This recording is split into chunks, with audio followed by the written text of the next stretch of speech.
কিন্তু গৌৰৱ গগৈ ডাঙৰীয়াই কিন্তু কোনো গৰু চোৰ কৰিব যোৱা নাছিলে। গৌৰৱ গগৈ ডাঙৰীয়াই কিন্তু বন্দাজনৰ মাটি দখল কৰি তেওঁ ক'তো ঘৰ বনোৱা নাই, কোনো চৰকাৰী ভূমি দখল কৰি মানে আপোনালোকৰ দৰে কিন্তু ক'তো ঘৰ বনোৱা নাই। গৌৰৱ গগৈ ডাঙৰীয়াই কিন্তু পত্নীক উঠাই আমাৰ হৰি মন্দিৰৰ ৰাস মহোৎসৱৰ যিটো মূল শোভাযাত্ৰা, এই মূল শোভাযাত্ৰাৰ যি পবিত্ৰতাটো নষ্ট কৰা নাই, মানে গৌৰৱ গগৈয়ে নিজৰ পত্নীক উঠাই আপুনি উঠাইছে। আপোনাৰ পত্নীৰ নলবাৰীৰ সমাজ জীৱনত কোনো অৰিহণা নাই। তাৰ পিছতো আপুনি হৰি মন্দিৰৰ পবিত্ৰ হৰি মন্দিৰৰ যিটো ৰাস মহোৎসৱৰ পবিত্ৰ শোভাযাত্ৰা পবিত্ৰতা নষ্ট কৰিছিলে আপুনি আপোনাৰ পত্নীক উঠাই। গতিকে সেইবিলাক নলবাৰীৰ ৰাইজে দেখিছে। গতিকে আপুনি নলবাৰীৰ শ্ৰী শ্ৰী হৰি মন্দিৰৰ যিটো মানে ঐতিহ্য গৰিমাত কালিমা আনিছে সেইবিলাকৰ ৰাইজে দেখিছে।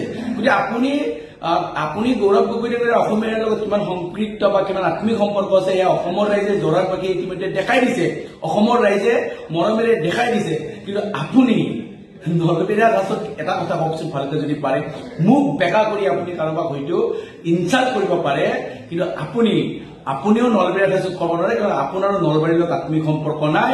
আপুনিও লেখা পঢ়া বাহিৰত কৰিছে, আপুনি বাহিৰত জন্ম হৈছে, বাহিৰত ডাঙৰ হৈছে, নলবাৰীৰ লগতো কিন্তু আপোনাৰ আত্মিক সম্পৰ্ক নাই। সেইকাৰণে আপুনি বেলেগলৈ আঙুলি তোৱালৈকে আপুনি নিজে চিন্তা কৰিব, কাৰণ আপোনাৰ যিবিলাক কুকৰ্ম, সেই কুকৰ্মবিলাক নলবাৰীৰ ৰাইজে বুজি পাইছে।